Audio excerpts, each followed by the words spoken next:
क्योंकि मैं जीव मान बैठा। जी, लेकिन अब मैं अपने आप को आत्मा करके जानूंगा, क्योंकि गुरु मिल जाएगा, भेद बता देगा, जीव अवस्था छुड़वा देगा, पीव अवस्था का लखाव कर देगा। अब मुझ में और उसमें कोई अंतर नहीं है। अभी का वो अंतर है तो अभी है। इसलिए बोला ना कि जीव जो है वो बेचारा बोला उसको, अनजान है। बहुबंधन में बांधिया एक बेचारा जीव, और क्या बल छूटे आपने जो न छुड़ाए पीव। पीव यानी परमात्मा। जब तक वो ना छुड़ाएगा तो कैसे छूटेगा ये। लेकिन लोगों ने जीव को ही परमात्मा घोषित कर दिया। तुम में परमात्मा, मुझ में परमात्मा, यानी इस काया में परमात्मा। ये दिक्कत हो गई है।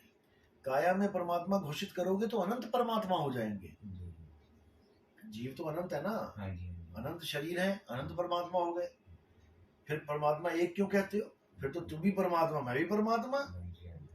जबकि असलियत यह है कि तुम भी जीव, मैं भी जीव। हम किरणों के रूप में हर घड़े पे पड़ रहे हैं, लेकिन सूरज तो हम सबका एक है। बस सूरज पे वापसी करनी है आपने, अपनी सूरत को वापस घुमा के सूरज में लगा लेना है। फिर तुम किरण भी नहीं रहोगे, फिर तुम सूर्य ही हो जाओगे, क्योंकि तुम सूर्य ही हो। लेकिन पता ना होने के कारण भटक गए हैं। हजूर, एक शंका और है। हाँ। जब गुरु रविदास जी महाराज को पूछा, संतों ने पूछा कि हम कहाँ से आए, कहाँ जाएं, तो हजूर साहब ने, गुरु रविदास जी महाराज ने कहा कि हम अगम से आए हैं, और अगम ही जाएंगे, निगम को ऊपर के जाएंगे। निगम का सारा थोड़ा सा प्रकाश डालें। देखो, अगम इसलिए बोल दिया जाता है जहाँ कोई गम ना, कोई गति ना कर पाए, वहां जा ना पाए, अगम। निगम बोल दिया संसार को, संसार को ही बोलेंगे निगम। अगम से निगम में आए, निगम से ही होके अगम में जाएंगे। इसको निगम मान सकते हो आप। ये काया जो है, अगम से निगम में आए, निगम से होके अगम को जाएंगे, लेकिन अटकेंगे तो नहीं ना। जैसे होता है ना नगर निगम, यानी इस 3 लोक का मसाला है वो। तो इस 3 लोक में अटकना नहीं है, होके इसी से जाना है, लेकिन विहंगम चाल से। आप जैसे तोता है, वो अगम से आया, आसमान से आया, और निगम में फंस गया, पिंजड़े में फंस गया। अब निकलेगा तो पिंजड़े से ही, लेकिन जाएगा कहाँ? अगम को। अब कोई उसको कहे कि नहीं, निगम में ही तेरा परमात्मा है, यानी पिंजड़े में ही तेरा परमात्मा है, इस काया में ही तेरा परमात्मा है, तो कैसे उसका मुक्ति होगी?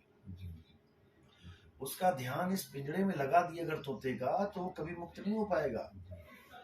इसलिए जितने भी गुरु शरीर के अंदर ध्यान लगवाते हैं, चाहे वो इंगला पिंगला सुषमना हो, चाहे वो कंठ चक्र हो, चाहे वो हृदय चक्र हो, चाहे वो नाभि पे ध्यान लगाए, चाहे अंदर का जो प्राण चल रहा है, सोहंग यहाँ ध्यान लगाए, वो पिंजड़े का ही सामान है सारा।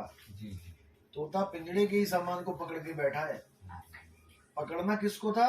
तू सिमरण किसका करे, तू ही है आपे आप। अपने असली सत्य स्वरूप का सिमरण करना है, झूठे स्वरूप का नहीं करना है।